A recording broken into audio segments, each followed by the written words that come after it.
Assalamualaikum warahmatullahi wabarakatuh. Apa kabar anak-anak Ustadz hari ini? Mudah-mudahan antum semua dalam keadaan sehat walafiat. Nah, pada kesempatan kali ini Ustadz akan menjelaskan materi tentang sistem reproduksi pada tumbuhan. Nah, untuk lebih jelasnya silahkan simak penjelasan Ustadz pada video berikut ini. Reproduksi pada tumbuhan. Nah, reproduksi pada tumbuhan ini terjadi melalui dua cara, yaitu secara aseksual dan juga secara seksual. Kita masuki yang pertama, secara aseksual. Nah, pertumbuhan secara aseksual itu merupakan pertumbuhan yang tidak melibatkan atau tidak terjadinya peleburan antara sel kelamin jantan dan sel kelamin betina. Nah, secara seksual ini ada beberapa cara. Yang pertama itu dengan cara pembentukan spora. Nah, pembentukan spora itu merupakan metode reproduksi yang umumnya jumpai pada tumbuhan tak berbiji. Contohnya itu seperti jamur, bakteri, pakis, dan lumut.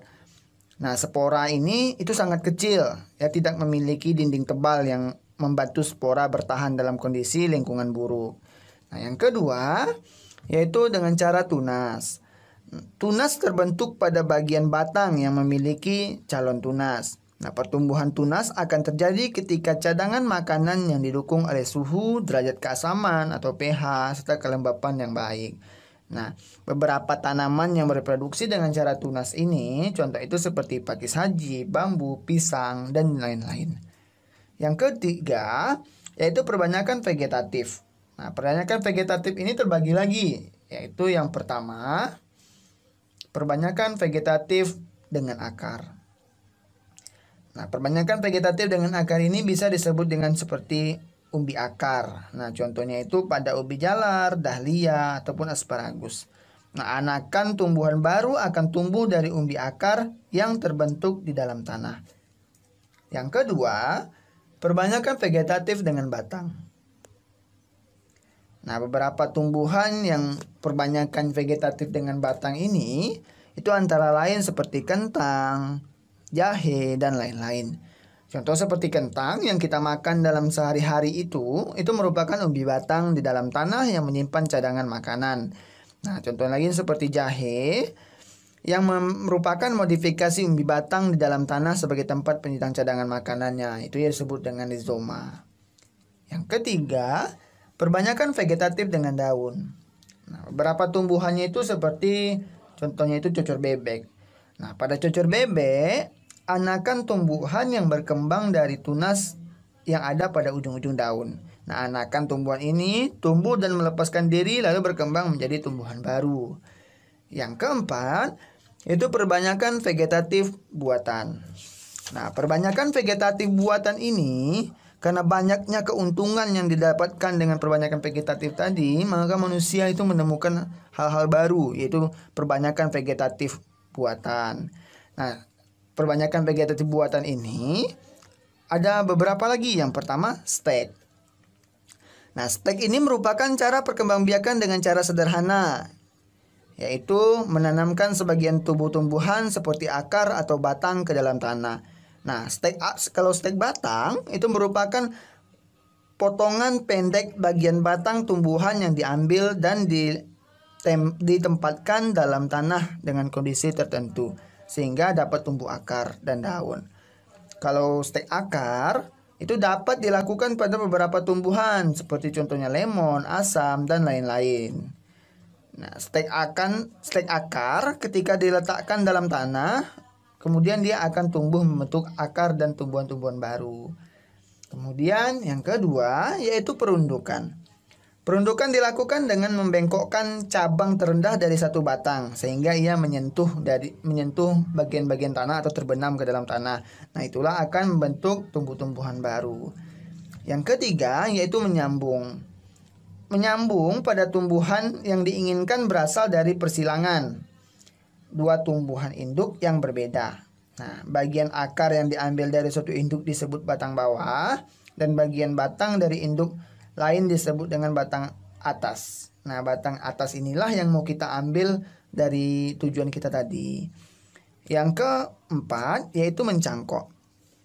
Cangkok adalah cara perkembangbiakan vegetatif buatan dengan cara menghilangkan sebagian kulit cabang atau batang suatu tanaman sehingga hilang kambiumnya. Kemudian ditutup dengan tanah subur dan ditunggu sampai tumbuh akar. Setelah tumbuh akar, barulah yang kita kikis kambiumnya hilang tadi, baru kita potong. Kemudian potongan ini baru kita tanam ke tempat tanaman lain atau media yang lain. Nah, yang kelima yaitu kultur jaringan. Pada umumnya, bagian yang digunakan dalam kultur jaringan ini adalah jaringan yang terdapat pada ujung tumbuhan karena terdiri atas sel-sel hasil pembelahan yang belum terdiferensiasi dan belum dewasa. Nah, jaringan kultur inilah dapat tumbuh pada medium yang cocok karena mengandung nutrisi-nutrisi penting dan hormon-hormon. Nah, kita masuki yang selanjutnya. Kalau tadi yang secara aseksual, sekarang kita masuk yang reproduksi tumbuhan secara seksual. Nah, reproduksi tumbuhan secara seksual ini ia melakukan reproduksi dengan adanya peleburan antara sel kelamin jantan dan sel kelamin betina. Nah, kita memasuki yang pertama, organ reproduksi tumbuhan. Nah, organ reproduksi tumbuhan ini, tumbuhannya itu kita lihat pada tumbuhan kembang sepatu atau Hibiscus rosasinensis. Nah, benang sari dan kepala putiknya itu berada pada bagian terpenting pada bunga yang berperan sebagai alat kelamin jantan atau benang sari dan alat kelamin betina atau putik.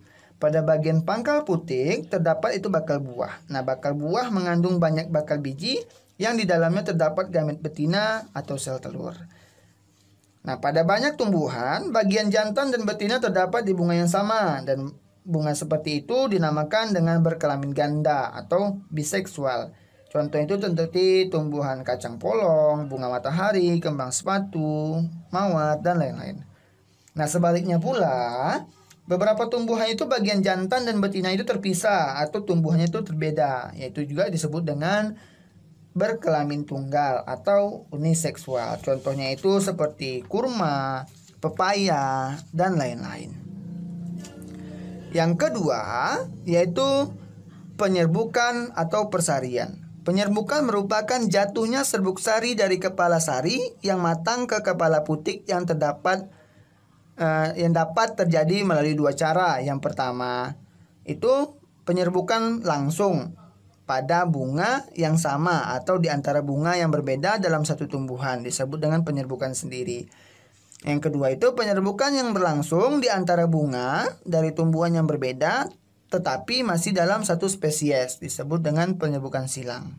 Nah, penyerbukan silang itu umumnya melibatkan bantuan agen eksternal untuk membawa serbuk sari dari satu bunga ke bunga yang lainnya. Nah, agen tersebut inilah diantaranya itu adalah udara, air, serangga, ataupun hewan. Nah, akan tetapi kebanyakan itu penyerbukan itu dibantu oleh serangga. Itu penyerbukan atau persarian. Yang ketiga yaitu pembuahan, fertilisasi, pembentukan biji, dan perkecambahan. Pembuahan terjadi setelah adanya penyerbukan gamet jantan yang dibawa atau sulu sari, kemudian saluran yang terbentuk ketika serbuk sari dimulai tumbuh menuju gamet betina, yaitu sel telur yang ada di dalam bakal biji. Lalu terjadilah fertilisasi atau peleburan gamet jantan dan gamet betina. Setelah terjadinya fertilisasi, sel telur yang sudah dibuah ini akan membelah atau tumbuh dan membentuk embrio atau bakal biji. Nah, bakal biji berkembang menjadi biji sehingga embrio tumbuh berkembang di dalam biji.